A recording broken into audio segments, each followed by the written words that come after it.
할렐루야. 오늘은 고난주간 특별 새벽기도의 둘째 날입니다. 사도신경으로 신앙 고백하신 후에 찬송가 280장을 부르겠습니다. 오늘의 말씀은 누가복음 5장 8절입니다. 제가 여러분들에게 봉독해 올리겠습니다. 시몬 베드로가 이를 보고 예수의 무릎 아래에 엎드려 이르되 주여 나를 떠나소서 나는 죄인이로소이다 하니 아멘. 예수님의 십자가는 죄인을 위한 십자가입니다. 지옥에 갈 죄인들을 구원하시기 위해 십자가를 지신 것입니다. 내가 지옥에 갈 죄인이라는 사실을 깨닫게 해주는 것이 바로 십자가의 능력입니다. 이것을 깨닫는 것이 얼마나 큰 능력인지 모릅니다. 이 사실을 알고 나면 하나님과 관계만 아니라 다른 사람과 관계도 완전히 달라집니다. 여러분은 자신이 죄인이라는 사실을 알고 있습니까? 많은 그리스도인이 죄인임을 고백하지만 자신이 얼마나 큰 죄인인지 제대로 깨달은 사람은 많지 않습니다. 상투적인 표현으로 말할 수 없는 죄인을 용서해 주옵소서라고 기도하지만 실제로는 자신이 얼마나 큰 죄인인지 알지 못합니다. 다윗은 밧세바를 간음하고 그 죄를 숨기려고 우리아를 죽였습니다. 그러나 그는 자신이 저지른 일이 하나님 앞에 얼마나 큰 죄인 줄 깨닫지 못했습니다.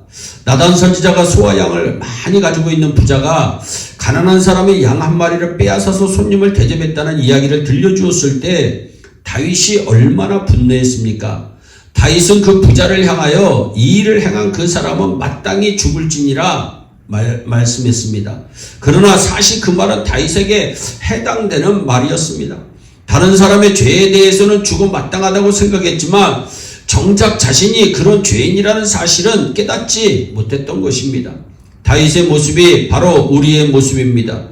누가복음 5장 8절에서 예수님 말씀대로 해서 엄청난 많은 물고기를 잡은 베드로의 고백이 무엇입니까?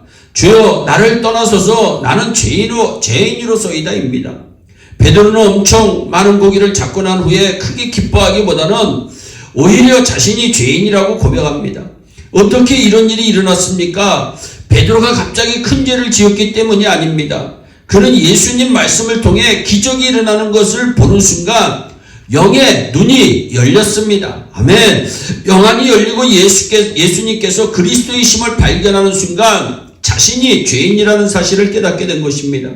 자신의 죄를 깨닫는 순간 주여 나를 떠나소서 라고 고백할 수밖에 없었지만 그날 이후 베드로는 모든 것을 모르고 예수님을 따르는 제자가 되었습니다. 예수님을 십자가에 못 박았던 사람들은 자기들이 하는 일이 얼마나 큰 죄를 짓는 일인지 알지 못했습니다. 예수님께서 부활하고 승천하신 후 약속하신 대로 오순절에 성령님께서 강림하셨습니다.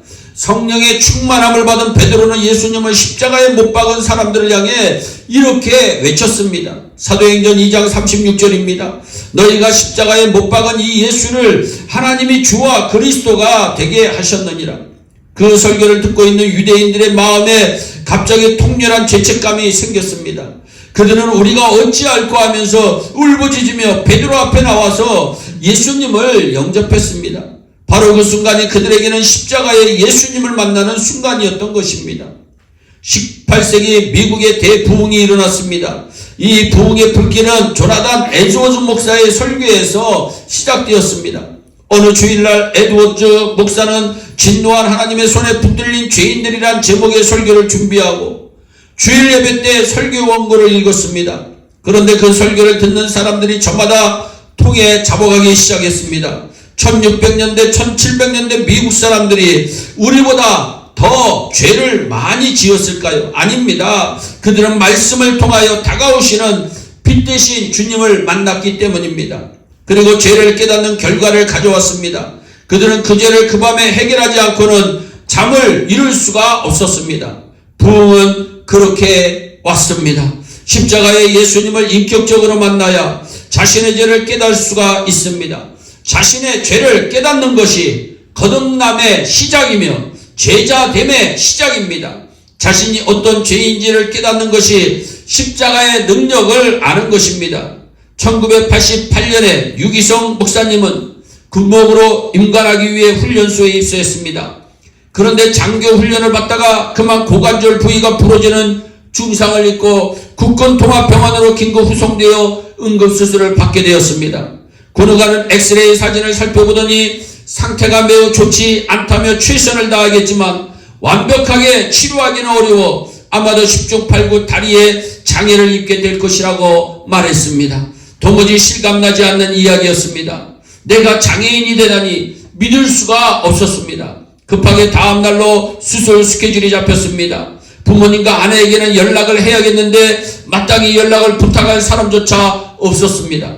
수술 준비를 마친 의료진과 위생병이 나가고 유기성 목사님은 수술 대기실에 홀로 남겼습니다. 시계를 보니 밤 11시가 지나가고 있었습니다. 그제야 비로소 하나님이 생각났습니다.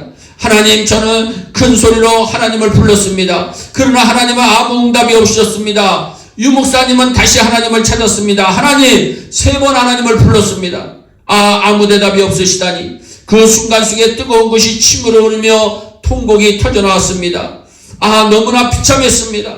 다리에 장애를 입게 되었다는 사실이 비참한 게 아니었습니다.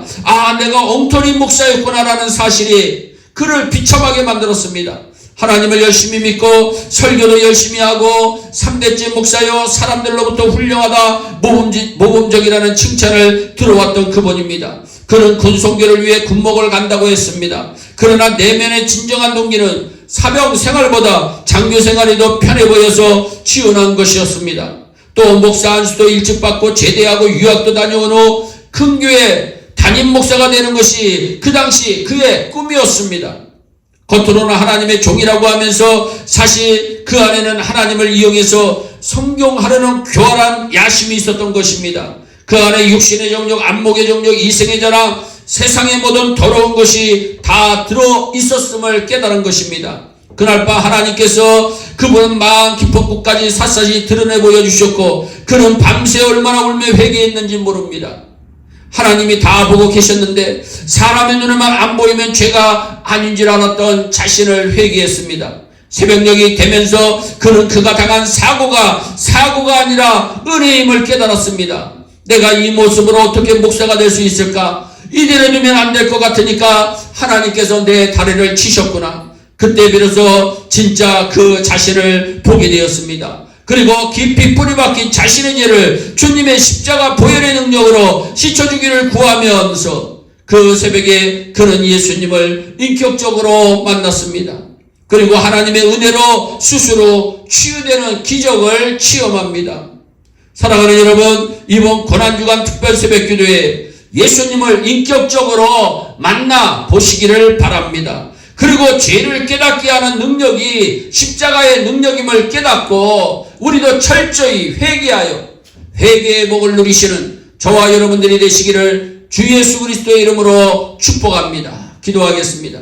사랑의 하나님 참 감사합니다. 아버지, 십자가의 능력은 죄를 깨닫게 하는 능력인 줄로 믿습니다. 아버지 하나님, 우리가 이생의 아버지 육신의 정욕, 안목의 아버지 이 정욕, 이생의 자랑을 세상 모든 것들로 더불어 더러워진 우리의 마음을 회개합니다. 주여 영안이 열려지게 하시옵소서. 영의 귀가 열려지게 하여 주시옵소서. 아버지, 이제는 회개할 거 회개하고 회개의 복을 누릴 수 있도록 복을 내려 주시옵소서. 우리 예일교회를 복되게 하여 주시옵소서. 우리 예일교회 성도들을 복되게 하여 주시옵소서. 이번 고난주간 특별 새벽기도회가 복된 시간이 되게 하여 주시옵소서. 감사하고 예수님의 이름으로 기도하옵나이다. 아멘.